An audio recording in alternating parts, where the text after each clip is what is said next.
on the January 31st edition of Carolina Week. The votes are in, and a UNC employee is helping decide the future of Iraq. We'll have her reaction to the elections. Many state employees aren't happy with the state health plan.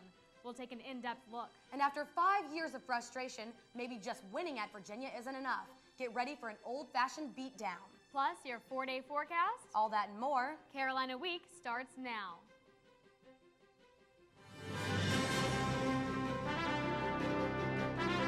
From the School of Journalism and Mass Communication at the University of North Carolina at Chapel Hill, this is Carolina Week.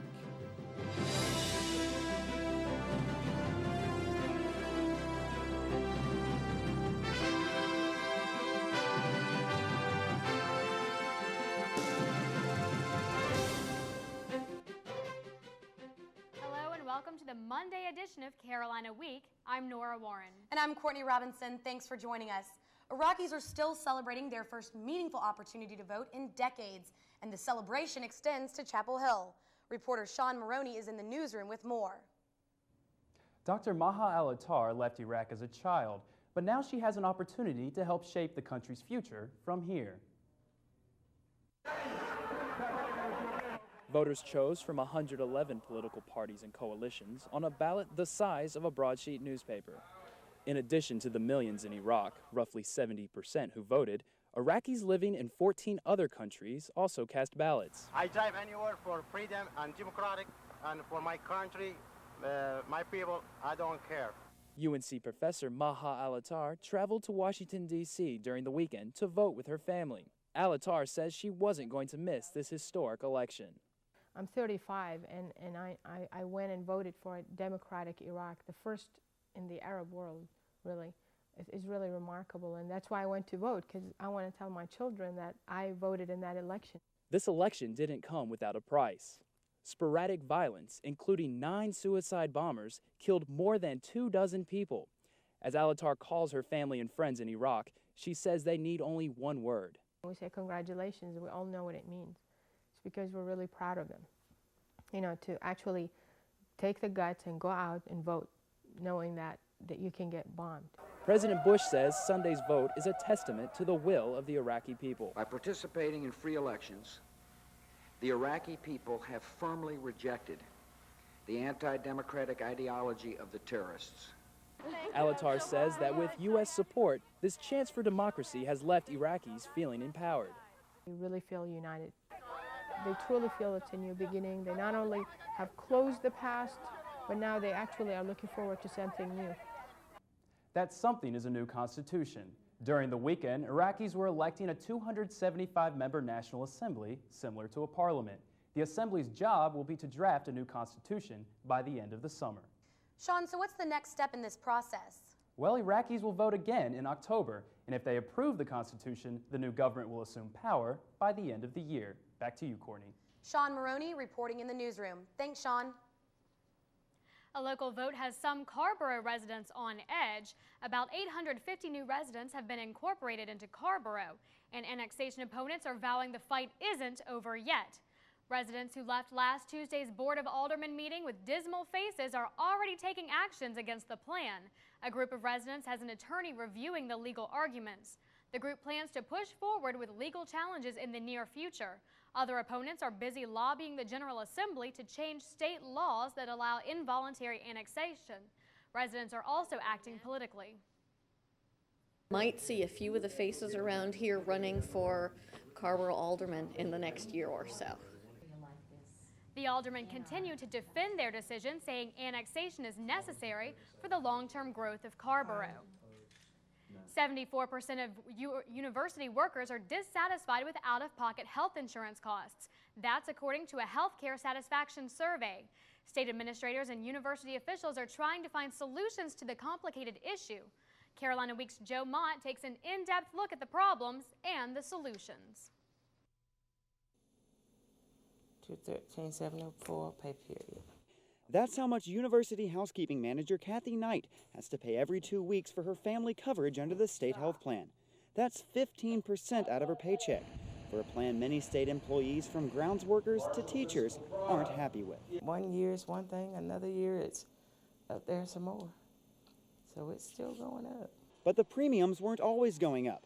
Laurie Charist is with UNC Human Resources. She says during better fiscal times, the plan had amassed a large reserve fund. But as the state economy began to slide, instead of raising health insurance rates to workers, plan administrators began dipping into the reserve. Well, the reserve dropped to nothing and then went below zero. So we knew they had to do one of two things. They had to put more money into the plan. Or they had to raise premiums. But administrators say even that won't keep the plan out of the red without other fundamental changes. Jack Walker says a large part of the problem is in the lifestyles of the population, people who have created some daunting statistics. Changing your attitude or his attitude or my attitude, sometimes it takes a crisis to get it done. And a crisis is what many are calling it. Just 5 years ago, 64% of state health plan members were considered healthy, meaning they had no long-term health problems. That figure fell 6 points in 2003, sending more people to the hospital. The number is expected to drop another 7 points in the next 5 years. And for every 1% decline in healthy plan members, it costs the state $68 million in expenses. So Walker is working on some unconventional methods to fight the trends. So the direction we're going today is to say, how can we help the people who are currently healthy remain healthy as long as possible? Walker used the analogy of car repair. Imagine if the state promised to fix all auto defects for free. But then no one ever changed their oil, checked their tires, or took their car to a service station for a tune-up. And then they expect the state to fix it for free. Walker says this type of program obviously wouldn't work, and employees have an important role to play in keeping costs down. And he's not alone. North Carolina Senator Tony Rand has a plan to reward people for keeping themselves out of high-risk categories. You might charge the employee $50 a month and then say, okay, but if you don't smoke, we'll give you $20 a month back.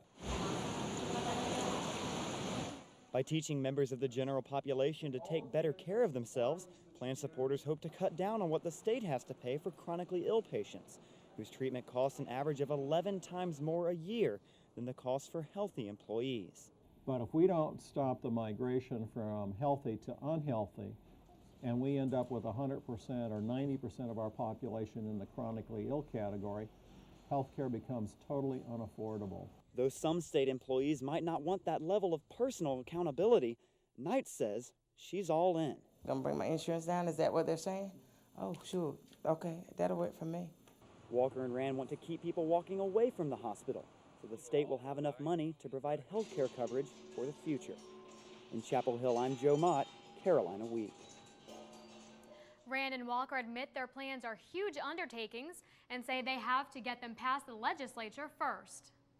State lawmakers are also brainstorming ways to decrease youth smoking while increasing revenue. Legislators are considering raising cigarette taxes to fill a budget gap of almost $1 billion. Right now, North Carolina's cigarette tax is 5 cents, the second lowest in the country. The average state cigarette tax is 84 cents. Supporters of the North Carolina tax increase say it could raise millions of dollars for the state and would deter young smokers from purchasing cigarettes. But gas station employee Tracy Price says she thinks young customers will shell out the extra money to get their pack of smokes. Young people are going to be more willing than older people to pay for cigarettes. I mean, because a lot of the times, you know, that's what their main goal is, to party, drink, and smoke. So, I mean, they're going to pay whatever. Many cigarette companies and tobacco growers oppose the tax increase, saying it will harm their industries and unfairly affect lower-income citizens. Student body elections have begun. Find out what a campus consumed with campaigning looks like.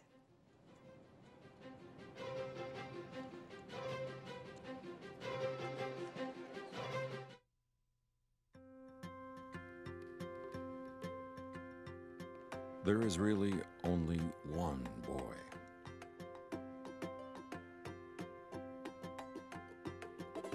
One girl.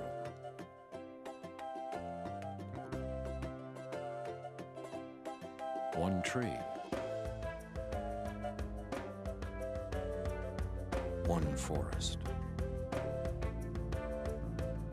One deep, dancing ocean.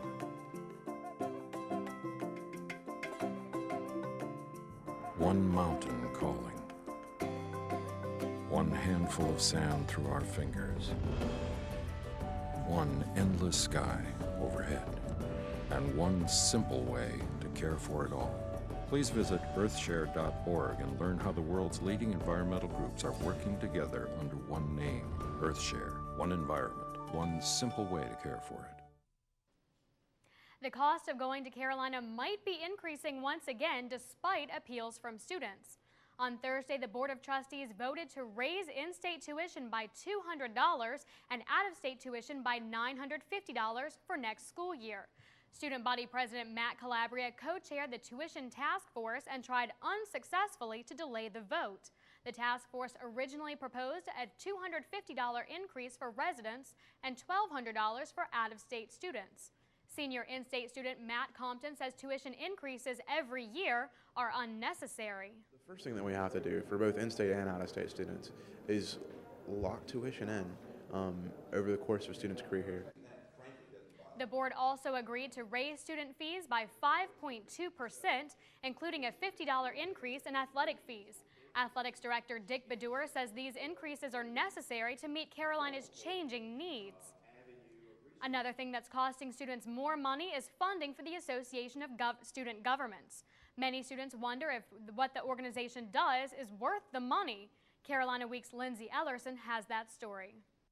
President William Friday founded ASG in 1972, but some are still unsure if the association serves a functional purpose. Through tuition and fees, UNC students are footing the bill for ASG. So where is the money going? ASG Vice President Matt Lyles says ASG allocates a majority of its funds toward travel costs. If you have an association based on interaction, you have to be able to interact. So a lot of the money goes to travel, to get people to places. Currently, students only contribute $1 towards ASG, but if UNC makes the fee optional, would you still pay?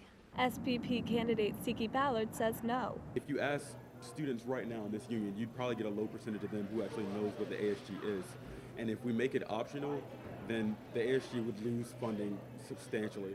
But candidate Tom Jensen does not think ASG deserves to be student funded. But I think it's really a problem when you have 27,000 people's student fees paying for the stipends of only 7 students when so many student groups are currently underfunded. With candidates clearly divided on the issue, ASG funding may prove to be a determining factor in this year's election. In Chapel Hill, I'm Lindsay Ellerson for Carolina Week. Now, Courtney, this issue will definitely be a focus of this year's student body president race. You can find out what other student body president candidates think about ASG funding by watching our candidates forum on Tuesday night. Next week, students will be logging on to Student Central to cast their votes for student government officers. Candidates are spending as much time as possible on the campaign trail. These days, the pit is peppered with campaign signs and interest tables. Some candidates are using music to get students' attention, while others are relying on simple conversation to show they're qualified for a spot in Student Congress. On Monday, there was no sign of negative campaigning among candidates, as members of separate outfits openly debated their platforms and goals for this year. You can follow the action with our election coverage on February 8th, starting at 9 p.m., and our runoff election coverage starting on February 15th at 10 p.m. We don't know who the next dean of UNC Chapel Hill's School of Journalism and Mass Communication will be, but we do know the dean won't be a woman. There are 3 candidates left, all males. Terry Hines, the one female contender, dropped out of the race last week. Hines is the dean of the journalism school at the University of Florida. According to the Daily Tar Heel, she's decided that her talents are a better match for her current position. UNC professor Chuck Stone isn't pleased that there's no longer the possibility of a female dean. We talk about diversity. Well, I don't think most people are opposed to it, but we ought to actualize it or implement diversity by getting women in the mix. Stone isn't a member of the search committee for the new dean.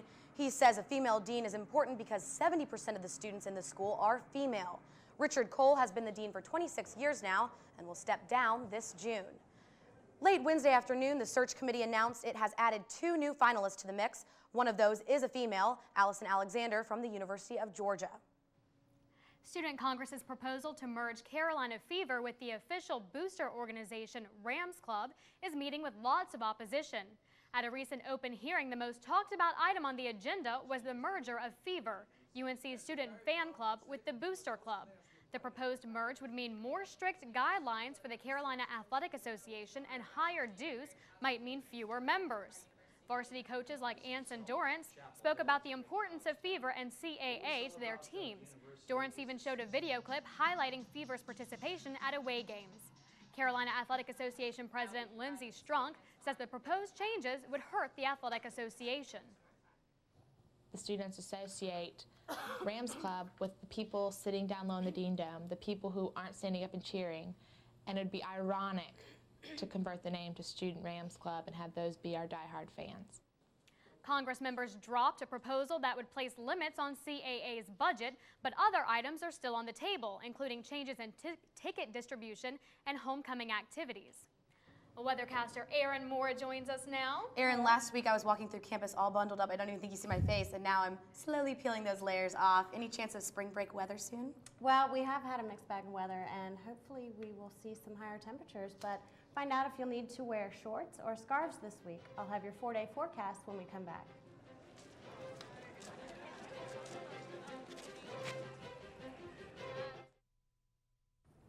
Hello. Yes. Can I ask a few questions about the apartment on Park Street? What was your name? My name is Juan Hernandez. It's been rented. Who is gone? Hello, my name is Sanjay Kumar. I am calling about the apartment on Park Street. It's not available. Not available? Hello, my name is Tyrone Washington. I'm calling about the apartment on Park Street. Just been rented. Hello, I am Chen Ling. My name is Khalid bin Ali. I'm Tuan Vo. Hello, my name is Moshe Goldberg. I use a wheelchair. It's gone. Not available. All right. Thank you.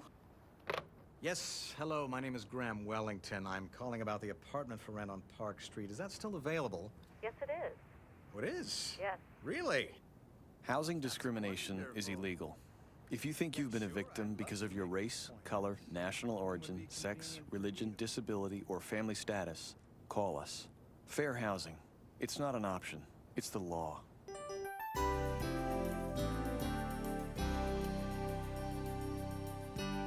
Hi, and welcome back to Carolina Week. I'm weathercaster Aaron Moore here with a check of your weather headlines. After yet another unsettled weather weekend, we'll have a few days without a chance for winter weather, but we may have a wintry weather event in store for Thursday. We will be seeing temperatures a few degrees below normal on Tuesday and Wednesday, as well as some very chilly nights as our overnight lows dip into the mid to upper 20s. Then on Thursday, a disturbance comes into the area, bringing us a day of precipitation. And as of right now, it's a bit too early to say for sure what form of precipitation we will be seeing, so we're going to keep an eye on that very closely. As we go to the satellite map, we can see right now a high pressure system is dominating our weather, which is why we've had such clear weather on Monday, and we'll be seeing that as well on Tuesday. Down here in Louisiana and Texas, there's a lot of moisture, and it's a low pressure system, and it's spinning counterclockwise, and that's bringing the moisture up into the area, and that's what we could be seeing on Thursday, and we're definitely going to be keeping an eye on that. If we look at the forecast map, we can see that this is the low pressure system that's going to be coming into our area, and it's going to move on up on Wednesday night into Thursday, and we will be seeing some rain or possibly even some snow from that. Back up here in the Midwest, they saw some snow today. It was about 1 or 2 inches, not really a huge event up there. And the Northeast is very happy to see that they've got some clear skies finally. As we go to the 4-day forecast, we see that our temperature on Tuesday is going to be a high of 43 with a low of 24. We're going to see mostly sunny skies, so let's enjoy that weather while we can. On Wednesday, we'll see a high of 49 with a low of 28 as those clouds come in. On Thursday, again, I've got the snow and rain in here. We're not really sure what's going to happen. We'll see a high of 35 with a low of 33 as of right now. On Friday, we'll see a high of 38 with a low of 35 and mostly cloudy skies. If we look at the February normals as we head into our first few days of February, our average high is 54 degrees. Our average low is 32 degrees, right there at the freezing temperature. And our average precipitation is 3.4 inches, and it's usually 2.5 inches of snow. So, I think it's safe to say that I'll be praying for snow, not rain. Definitely. I wore my pastels hoping for warmer weather, but it doesn't look like that's going to happen. We're going to have to just keep an eye on it. Well, Aaron, thank you so much. Wes Wilson, our sportscaster, joins us now. Wes, what's going on in Carolina athletics? Well, a couple of different things. We've got, NC State game coming up on Thursday. So a lot to look forward to if you're a Carolina basketball fan. And coming up on Carolina Week Sports, you know the usual suspects of Carolina women's basketball. Ivory Latta, Camille Little, but Erlana Larkins? See why this impact freshman might be the missing piece to a deep NCAA tourney run by the Heels. What do you get when you cross a soprano with a cardiologist? Someone who will sing their heart out. Just what they're doing at a local community theater. See, the Sopranos Choir and the Cardiologist Hospital contacted their community coalition and started a children's theater. They knew busy kids are less likely to try drugs. And that's music to everyone's ears. What can your group do? Contact your community coalition at helpyourcommunity.org. Because you get more when you get together.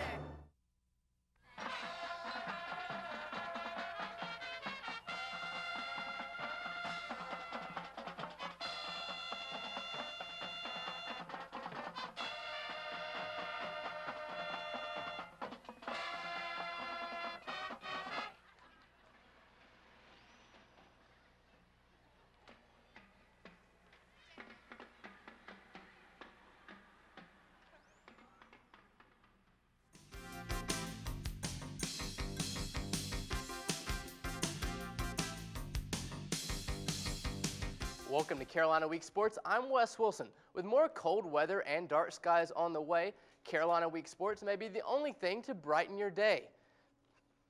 And with 5 straight losses in Charlottesville, the men's basketball team has a lot of making up to do. And make up the Heels did. The Heels used a 26-3 run and never looked back in the first half. Meanwhile, the Cavaliers couldn't buy a basket, and it was all Mayday in the paint. Sean May collected 20 points, while Rashad McCants had a bit of a quiet day, but it was no matter for the Heels as they annihilated UVA 110-76. It was Virginia's 3rd worst home loss ever.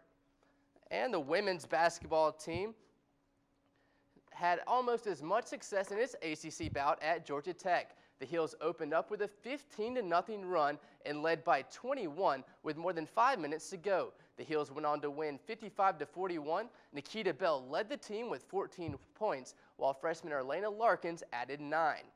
And speaking of Larkins, reporter Jason Lucas caught up with a young cornerstone of this year's sizzling women's basketball team. UNC women's basketball team has 3 L's. Not 3 losses, but Latta, Little, and the new kid, Larkins. Even though she felt funny hearing her name introduced, Erlana Larkins has emerged since being placed in the starting lineup. I wasn't expecting it. I just kind of got thrown in there, so I'm still not used to it yet, but I guess as the season goes on, I'll be more comfortable. Erlana is a definite inside presence on this year's team. Number 2 fits in well with the team's athletic offense and scrappy defense. Her biggest critic, Coach Sylvia Hatchell, loves what she brings to the team. When she can get it and score in there, then she just sucks the defense in. And then, she's got good hands. She's so strong in there, too. She has assists all the time because she passes it out and finds open people. And so she just does everything, has the whole package. Larkins sounds like any other player who has made the transition to the ACC. It's been a big adjustment. Better teams, they're a lot tougher than some of the teams that that aren't a part of the ACC. So I just think the game all around has changed. It's a lot tougher. So you have to be mentally and physically prepared for the ACC team. If the 3-time ACC Rookie of the Week keeps this pace up, those autographs could be worth a lot one day. In Chapel Hill, I'm Jason Lucas, Carolina Week Sports. After wins over top-ranked Duke, Wake Forest, and Georgia Tech, the 12th-ranked Heels are grappling their way into the top 10. And some would say that no one grapples better than the wrestling team, but that's been up for debate lately. Looking to bounce back from a tough loss last weekend, the Heels traveled to Raleigh Friday night to square off against the Wolfpack of NC State. The Tar Heels shot out to an early lead, winning their first 2 bouts. Evan Solas scored a technical foul on Jeremy Hartram, and UNC led the match 8-0. State wasn't going to take it lying down and scrambled back into the match by winning 5 bouts in a row. Despite strong wrestling by UNC, the Pac pinned Nick Royer and then Tim Barbas as State went on to win the match 21-17. The weekend didn't get any better for the Hills Saturday against 21st ranked Navy. As has been the norm, Bobby Shaw trashed his opponent, and All-American Evan Sola won his match as well. But the rest of the team struggled yet again, and the fans certainly weren't happy, as only one other Tar Heel managed a victory as the Hills fall 27-10. Shaw says too much attention and preparation for the match against NC State hurt the Heels. I feel like we were preparing all week for Friday and kind of just overlooked today, and then come out today and we were flat, you know, nothing you can do about it. The Tar Heels face Duke Tuesday night at 7:30 in Durham with another Carlisle Cup point on the line. Well, on the other end of the sports world, the 15th ranked women's tennis team tried to keep its winning streak alive against 29th ranked Indiana. Quite a few people turned out to watch this one, and they weren't disappointed. Aniela Mojis and Kendall Klein double-teamed the competition to help them win the doubles point. And later in singles, Mojis proved she had a few aces up her sleeve, while Klein used pure muscle to leave the Hoosiers boo-hooing. Carolina wins easily 6-1 to improve its winning streak to 4 matches. And, you know, speaking of leisurely strolls, after tennis, how about a little dip in the pool? On Saturday, the Maryland Terrapins traveled to Chapel Hill for a critical ACC dual meet.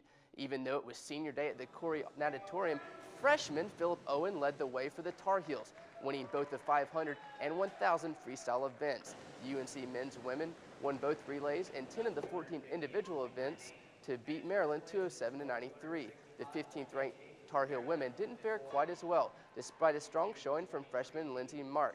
UNC fell to undefeated Maryland 175-125. Well, guys, I mean, it was an up and down weekend for Tar Heel sports, but enjoyable. Well, thank you so much, Wes. Coming up, there's no escaping the low-carb craze that has swept the country. But how much do these fad diets really help take off those pounds?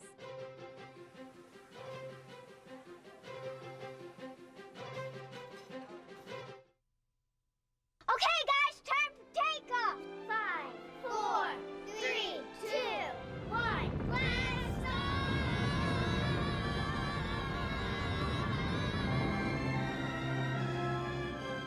Wow! Whoa, look at that! Is that Jupiter?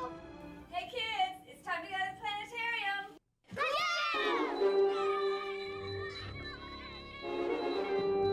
Moorhead Planetarium, where dreams become reality. If you have a story idea, contact Carolina Week at 843-8292.